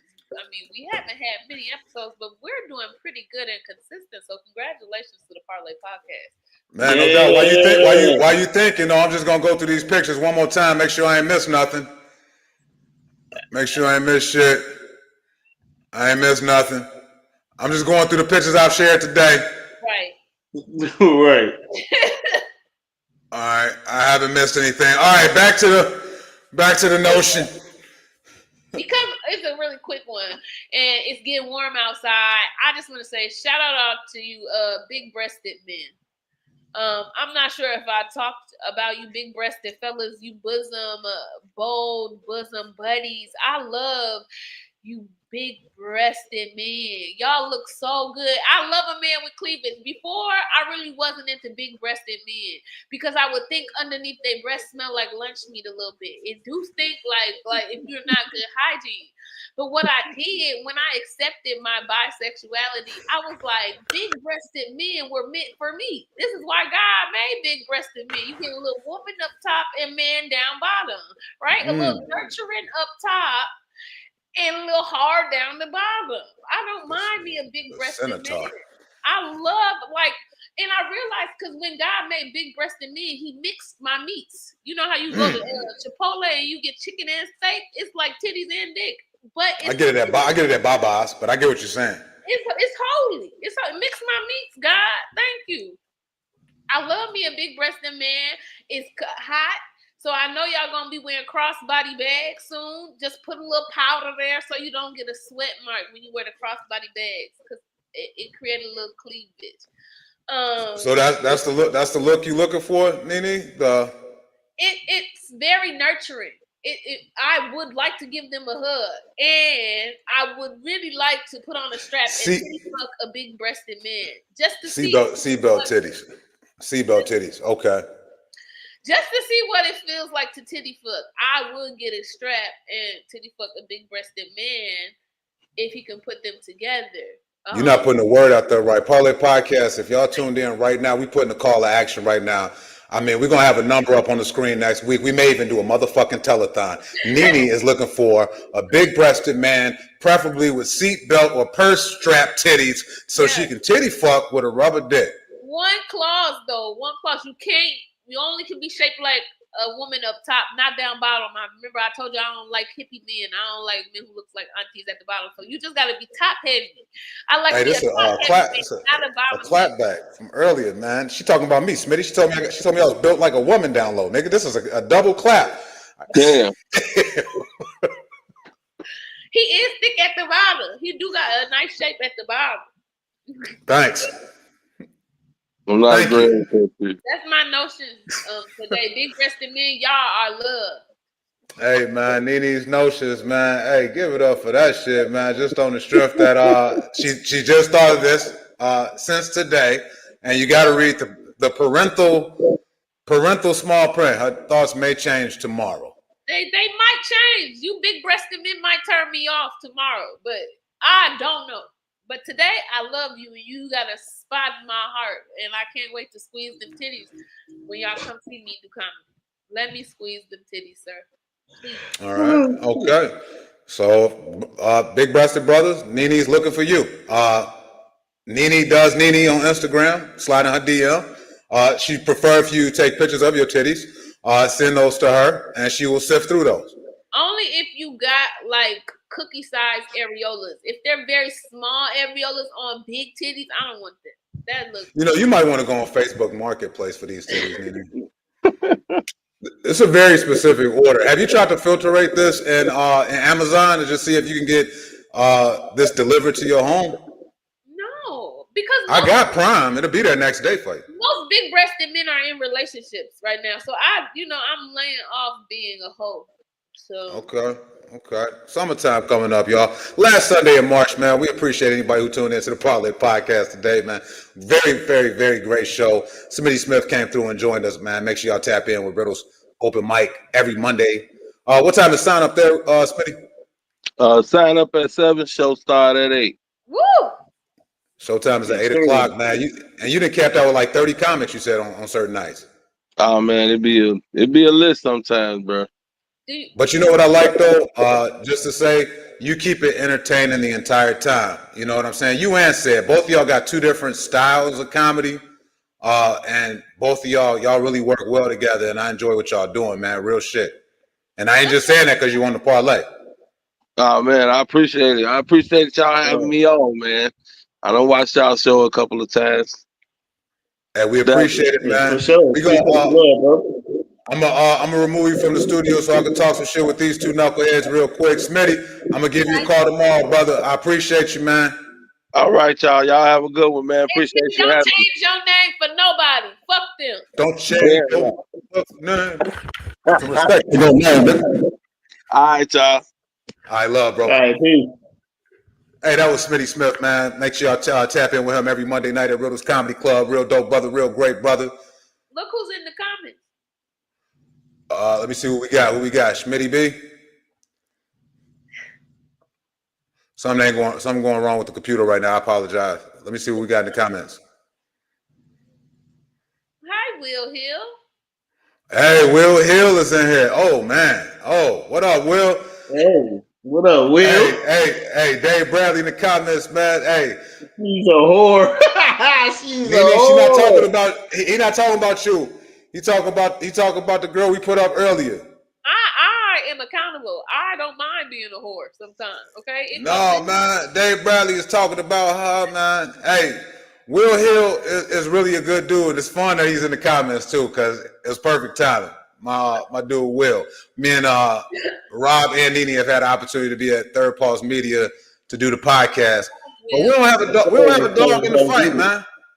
We don't have a dog in the fight when it comes to the politics of Chicago comedy, man. But I'm gonna tell you this shit: if the stuff that you do affects me, I'm actually gonna be a little upset, and I'm gonna talk shit about you, Kelvin Wayne. Jesus.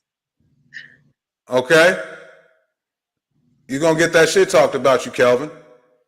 Can you really quickly update me on what happened with Kelvin? Couple things, man. Like, just in a nutshell, this brother had the audacity to create these comedy shows, and they were pretty good until he started getting aspirations and trying to book people from out of town and trying to like do out of town shows.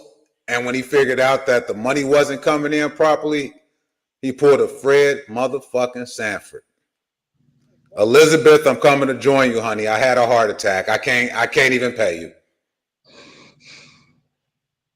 Rob, you ain't got to say nothing, man. I'm a fall on the sword. Rob is a very peaceful guy. He ain't got shit to do with what I'm saying. Uh-huh. So the last straw was Gerald Kelly came to town. I had a show that I was going to be on with them at Riddles. I'm trying to call Kelvin on the way there to see what was going on. I don't find out until I get to Riddles that the show may not happen because his brother didn't had his 5th heart attack in the last 3 weeks. What? And I'm like, nigga, is you Iron Man, nigga? Like, how are you surviving all of these cardiac arrests, nigga? And he did. He lied about it, and it didn't sit right with me. And he paid me after the fact. I never say he didn't pay me, but I can't be associated with poor business ethics. And that's what I told him. So I don't rock with dude. You know, I don't think every comedian needs to be a producer. I don't think every comedian needs to go into that line of business if business is not your thing. Sometimes you just need to be the talent if it's not going to be upright, you know? Yeah, I feel you. I think a lot of comedians try to be the producers and throw together all these extravagant, elaborate shows just to keep their name out there. I mean, it's a good idea. Like, I put together a show, and it was called The New Jack Smack, and it's a working title right now because I'm actually going to change the name of it because now it just feels a little outdated. But when I put together a show, I would either save up or already had the money, and I've paid the venue already. I've already paid all of the comics even before they touch the stage. Rob, you've been booked by me before, right? Yeah, absolutely. Ever stiffed you? Nah, not at all. Either I'm gonna pay you right when you off that mic or right before you get to the mic. So it's a couple comedians like Mike Hatchett, who was in the Dream Team. You know what I'm saying? He stiffed you. I found out he stiffed my niggas out there in Indiana. It took him like 2 years to pay them niggas. You know what I'm saying? Yeah. So and those are the only 2 people I have. As far as I know, people throw shots at D-Man about him throwing his shows and him not paying. But I've never had a problem with D-Man. I've never had a problem not getting paid by him. I don't understand why people still do business with him if he got shady business acumen. I don't understand. Like if he's known for not paying y'all allegedly or throwing bogus shows, why do y'all still? D-Man is physically and whatever other word is tight-handed. Yeah, so I don't have the only two people in the comedy game that didn't be bogus that I don't fuck with no more is Mike Hatchett and K Ferg. I never talk to K Ferg ever again. Okay, we dropping that. I mean, I'll squash the beef, and I'll respect him as a man. But like I said, man, anytime is negativity in the presence, man, I'll just walk away. I don't be in rooms that he's in. So what occurred with you and K Ferg? That's Kendall Ferguson from Chicago comedian. I know he got like a little Napoleon thing going on, but what happened? What happened there? Man, so right when I first started doing comedy out here, and I was building my name. By this time, I've been doing comedy probably like a year or two out here, and I was getting notoriety from a bunch of people. And K Ferg messaged me on Facebook like, "Yo." He thought I was funny. He was like, "Come to Danville. I'll pay you some bread to do this show." I was Chris Hightower show? Huh? Is it Chris Hightower show or a totally different show? Chris Hightower was there. That was the first time I met Chris Hightower, but I don't think it was a Chris Hightower show because this show was in like the banquet hall of a hotel. Okay, so this is something totally separate. So you pull up to Danville, which is like a 2.5 hour drive. Yeah, so I pull up to Danville. We do the show. It's in a banquet in the banquet hall of this hotel. It's some older lady's birthday or whatever. I'm not familiar with Danville at all. This is my first time going to Danville. I don't know shit about going to Danville. The host, they familiar with the host because half of his people in the audience. And then Chris Hightower, that was my first time meeting him. He had a bunch of people in the audience, so I'm already at disadvantage because everybody in the audience, y'all familiar with these two. I'm the only person y'all don't know. Yeah. So uphill battle. I get up there. I do my shit or whatever. I kind of bomb. I bomb. I ain't gonna say I didn't bomb. I bombed a little bit. Bomb. A little bit bomb because I wasn't familiar with the setup, the crowd, these old ass women in here for her birthday. So I did the show. I did my set. The fucking DJ, he didn't know my name. I'm like, yo, I'm Rob, make the world laugh. The fucking host, he got up there. He fucked up my name. So I had to go off that. So I do my set. It get done. We leave the hotel room in the morning.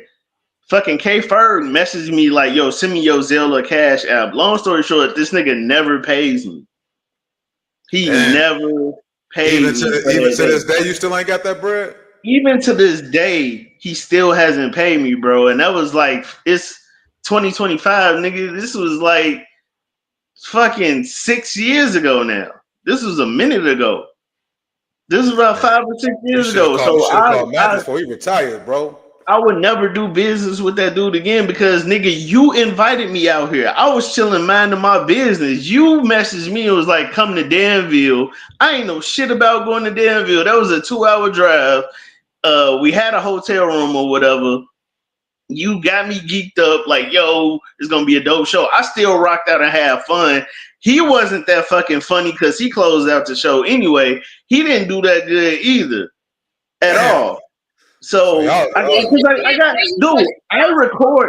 I think I still got the footage because I record when I was heavy on recording all my sets back then because I was still working shit out, and he didn't do that good either. So I asked him, I'm like, yo, how's my set? He was like, yo, it was alright or whatever. We take a picture. The next morning, I see him at the gas station as I'm about to fill up to leave. And I hit him up. I give him my Zelle, my Cash App. He never fucking paid me. He played me as if I ruined the whole fucking show. And I didn't because I'm the only one that did a real set. The host was up there talking shit. Chris Hightower at the time, he didn't really do a whole set. He was just roasting everybody in the crowd because he knew him. And then it actually made me and Chris Hightower relationship stronger because fast forward, Chris Hightower paid me to come to Danville, and we did a show at a fucking theater. That was my first theater show. Like we had a damn near sold out theater. So much love to Chris Hightower, but like K Ferg, fuck that nigga, bro. Like you played me, and then when I saw you, I didn't even bring it up to you. I saw you in public, and you know what I'm saying, what said what's up on some cordial shit. I could have been on some wild reckless shit like, yo, nigga, you ain't pay me, da-da-da. I said what's up to you, nigga. I saw you at the Brigade when Niche was hosting. You over there talking to Don B. I walk past and say what's up to you, whatever, and then you look at me and try to play me like I was some type of peon or some shit. And I caught myself because in that moment I could have fucking hit K Ferg in the throat. Hey, you know you military minded too. I just want to remind you, Rob. I love you, man. I don't want no military minded brother. No, man, this is the shit. This is the attitude that I try to get rid of myself because people that they don't know that side of me, and I don't want people to know that side of me. But that night when I saw him at the Brigade chopping it up with Don B, he probably don't remember this shit because K Ferg be looking like he be coked out 90% of the time anyway. That nigga look like he smoked straight dust. He looked like he smoked straight sherm, like he smoked dust, nigga. And I saw him that night. He was looking all lit, eyes all red and shit. And when he did that to me, I was like, yo, I could fuck up Niche whole fucking open mic set right now by bashing this nigga in the head with a chair. Because that's how I felt. And really, that shit don't be worth it, man. Like, it don't be worth it. It don't be worth it. With that business, NiNi? Like the shit Robin, me talking about, have you had to deal with that on any level yet? I've done a lot of free shows. I've done a lot of cancel shows, and I'm not told until I'm on the way to the fucking show. I've done a lot of, I've done a lot of things, but I just chalk it up to the game, and I'm like, but I'm not. But you get to a certain point where you can't anymore, though. I know. So I like with that. If I don't feel like I can trust you, I'm not gonna do your show. If I don't feel like I can, like, if this is real, like I'm not benefiting a lot. I'm not paying my bills from comedy. I'm doing it because I love it, right? Yeah. So when I take my time out and I do stuff and I cancel clients and I leave the shop early or I'm missing out on money for some bullshit. Yeah, it's annoying. But then you just look at people and you realize that a lot of these people, like Will Hill said in the comedy, if you can't get booked, do the booking. Yeah, I mean, but you take somebody like Rob. Rob, you pay your bills with comedy. Yeah. Yeah, I do. Well, I got a job. I got a steady job now. But at that point in time, yeah, I was paying my bills with comedy. So you gonna hit him with 2 chops to the throat, man? Man, bro, the shit pissed me off. Like, it made me so mad because you asked me for my Zelle and my Cash App as if you was gonna pay me, and you didn't pay me. I had to make that long ass drive back to Danville off the money I had in my pocket. Yeah, that shit. And Danville go back. Then fast forward. So fast forward some years later, me, Marlon Mitchell, Ferg, Hondo, and rest in peace, Ken Flores, we do a show in DeKalb for this dude named Paul, Big Paul something. I forgot his name. But he put together. Thank you. Paul put together a show for me, Marlon, K Ferg, Hondo, and Ken Flores. I murdered that fucking show. And I left out of there, and everybody was dapping me up, and K Ferg at the time, he was hosting, and he brought me up. He's like, oh yeah, he was like, coming to the stage is a man who I brought on a show that's kind of like this one because everybody no disrespect, but whoever was going up before me, they kind of bombed. So that's why he said that shit. He was like, oh yeah, he was like, I brought him up on a show that's kind of like this one because even as the host, he wasn't fucking doing a good job. And he gave me my respect and like shook my hand and was like, yo, good job. But at this point, it was too late. I don't want to hear shit you gotta say. I don't give a fuck about nothing you gotta say. No, I understand, man. But so you say you got paid on that show though, right?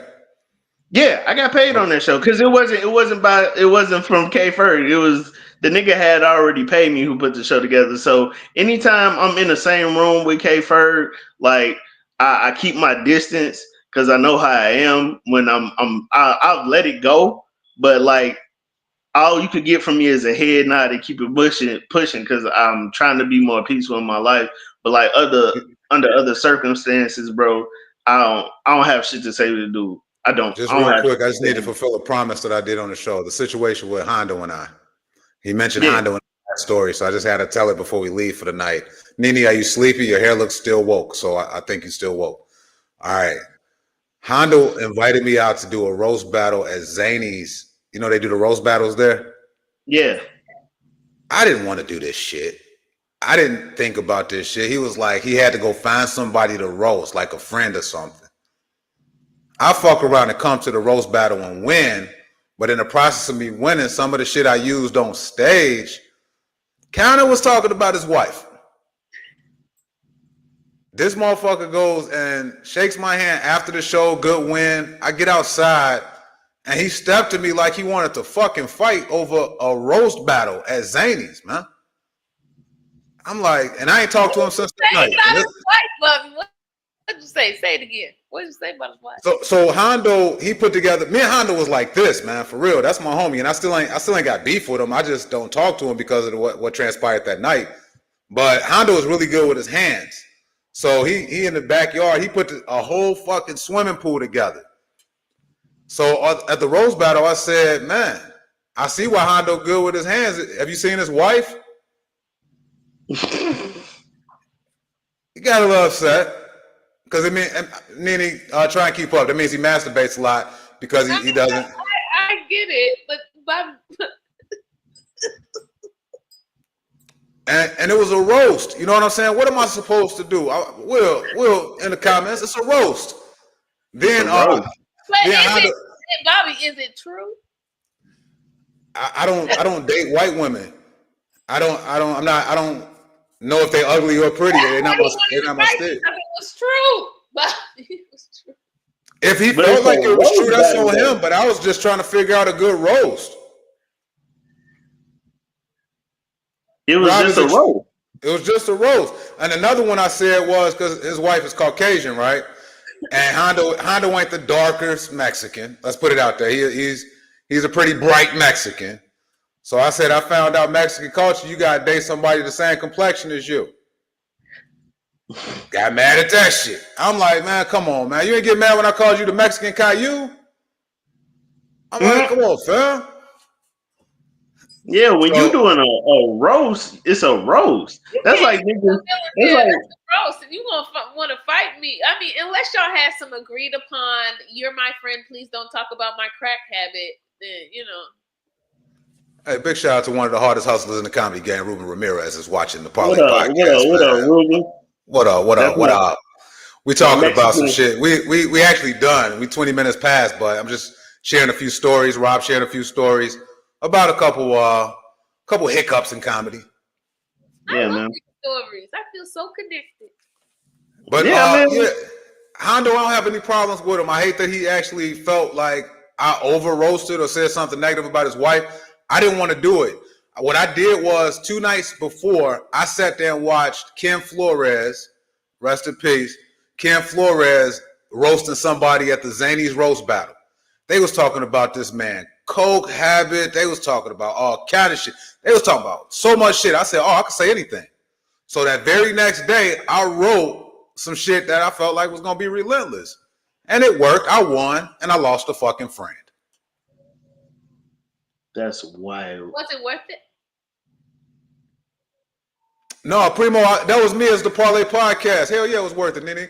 That was me telling you we talked about the Corey Holcomb thing earlier in the show, bro. We talked about that earlier. But yeah, it's worth it. You know, if you're going to invite me out, if you invite Michael Jordan to play one-on-one, you think Michael Jordan going to lose? No, absolutely not. I come to win. This is what I fucking do. Yeah, man. Comedy game be crazy, man. Motherfuckers is trying to charge you too. Ruben put in the comments the battle between Ken Flores and Oscar Carbajal. You know what I'm saying? Legendary. If y'all go on YouTube and watch that battle, They relentless, and that's the shit I was watching before I got there. I was like, and I was tired. Time you won. That was the time you won. I won. This was like last April or some shit like that. It was like a year ago, and I haven't talked to Hondo since because he got his fucking feelings hurt. Did you fight him? No, he thought I wanted to fight him. Like I'm not about to fight nobody over some stupid shit. I think he was more mad that he lost. Okay. Yeah, I think that too. I think he was just more mad. After that? I haven't seen him. I haven't seen him at all. And we basically run the same circles. Pretty much. I think if you would have did you did what you did, but I think if he would have won, his attitude would have been different. Like you still saying the same shit you said about his wife, but if the outcome was different, he would have won. I don't think he'd have had the same attitude. I think, like you said, he was more hurt that he lost. Because if I invite you to a party and you walk out with some coochie and I don't, I'm gonna be upset. You know, if that's what the aim was for the night, I'm gonna be a little upset. To answer Primo's question, I hope so. I hope it could be rectified. Because I don't have any beef with Hondo. Hondo has beef with me because of what went on. I came to do a job. I fulfilled my obligation and I left. That's how I feel. Got my boy James G. Davis in the comments, man. Make sure y'all follow him. 219. Stand up for 219 in the comments. I will be out there in Hobart, Indiana to do what I do on that stage April 13th. Sunday, April 13th, before the Parlay Podcast. I will be in Hobart, Indiana. So y'all go out there and then y'all catch us here. And I'm going to Red Lobster earlier that day. I'm going to Red Lobster earlier that day too. It's an auntie birthday party.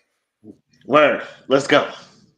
All right, one more thing on the comment side before we shake one. You also got to remember there's a long-running stigma about comedians being super sensitive. That is true. Comedians are very sensitive. I watch Mike Samp's lives a lot. This man. Yes, very sensitive. All right, y'all, take us out, man, because I think I done poked enough bears in this episode. Go ahead and take us out, y'all. I'm going to mute myself. I'm about to cancel myself. No, you ain't got to cancel yourself, man. What everybody got coming up this week? Because we going into April. So what we got going on for April? Or we got coming up this week? I ain't hear NiNi's voice enough on this episode. NiNi, what the fuck you got going on in April? I don't really got much going on in April. I'm shooting some things with Jamie Schreiner for some of her comedy skits that she's doing. I love her. I'm doing my best friend is Black show at the end of the month. Jamie Schreiner is hilarious. Yes. Yeah, Jamie Schreiner is hilarious. She is fucking hilarious. Hey, shout out to you though, NiNi, because every pair of yoga pants you got or workout pants is pastel colors. So this your month, Easter coming up. You got Easter fucking workout pants. You ready? I do. I do. I be on theme. I do be on theme. I'm not really doing much. I'm finishing my hours, getting my instructor's license, doing comedy, living life, trying to find some clean dick to suck consistently. You gotta have goals. Gotta have purpose. Goals. Gotta have purpose. Word. What about you, Bobby? Man, it's heating up, man. It's about that time, man. I love spring. This is my season. I spend the wintertime writing new shit, man. And from April through like late November, I'm on that stage, man. So just look out. Me and B. Cole, we working something out for May 2nd, Theater 47 in Park Forest. April 13th, I'll be with James G. Davis with Stand Up 219. I got something coming up with Sully B on May 15th. I'll be with K Snow April 17th at her open mic at the Prohibited Laughs or whatever that is. So I'm going to slide through there and kick it with them for a little bit. That's going to be a one-off, though, because you can't talk to K Snow too long. She'll talk your motherfucking ear off. Facts. Shit. It's April. I don't have too much going on. Parlay Podcast, April 16th. I'm doing Fresh Faces of Comedy at Laugh Factory. Then my birthday, April 28th. So, yeah, I'll be 42. Come on, okay. You see the Robinson jersey? Man, Jackie Robinson. Okay, Jackie Robinson. I'll be putting up the Jackie Robinson numbers April 28th. I don't know what I'm doing for my birthday. It always end up being something real dope at the last minute. Like last year, I did 4 comedy shows that weekend of my birthday, including the day of my birthday. So, hey, put the mic down and pick up some pussy, Rob. It's time for you to get some pussy this birthday, and we're gonna make for sure real, of that. going through a drought right now, but that's it. No. That's all I mentioned Facebook Marketplace earlier, man. You got to go to the private section, man. They selling pussy on Facebook now, bro. But nah, man, that's it for April. I got some shows coming up. Got Fresh Faces coming up. Oh, me, Stephen Black. We gonna be in Aurora with Jess Jeff, Eric, and Erica Switzer for they comedy show that they got going on in Aurora. So that's April 24th. Like I said, over there at what Matt Drufke gonna be at that Thursday night joint, still not Friday. I think so. I believe that's the show that's we're gonna be on. I gotta go check my message. But that's one of the dopest stages in the land right now. Two Brothers Roundhouse is the name of the place. It was escaping. Yeah, Two Brothers Roundhouse. There you go. It's one of the dopest places in the land. Not only is it a dope ass stage, this is a place that made me like broiled Brussels sprouts, nigga. And the Brussels sprouts are so delicious in this place. I fucks with it with both hands. That's crazy. But that's it. I'm turning 42. Brussels sprout, bud. Those Brussels sprouts are so delicious, man. I think they put a little bacon on there too. Not a bacon on a Brussels sprouts. That's wild. But yeah, that's it. That's all I got. Couple shows coming up in April. Birthday coming up. I'm still getting my health right. Skin clear. No acne, no pimples. Down from 230 to 221. Drinking a lot of water. Huh? I said that's what I'm talking about. Good job, Rob. Yeah, so I'm just blessed and glad we doing this podcast, and that's it, man. You know, every 5 pounds you lose, you get a centimeter of dick. Yeah, I heard that. So, Nini, who was your science and psychology teacher, man? I need to meet these niggas, man. Because Nini not only notions, Nini's facts is funny than a motherfucker to me, man. Where do you get this intel from, Nini? I just say shit like it's true, and most people believe it because they lazy, so they're not gonna look it up anyway. You remind me of me when I was working at a call center and I wanted to look important, so I was just walking around with a clipboard for no reason. Hell yeah, it's the look of it. Super funny. It's going on 10, man. I ain't trying to hold y'all, man. We do this every single Sunday night. Tell a friend and tell a motherfucking friend. I've been Bobby Wright. I ain't saying shit else. I'm about to go watch NiNi's stories. I'm Mayfield. Bye, y'all. Peace, y'all. Have a blessed night. Yeah.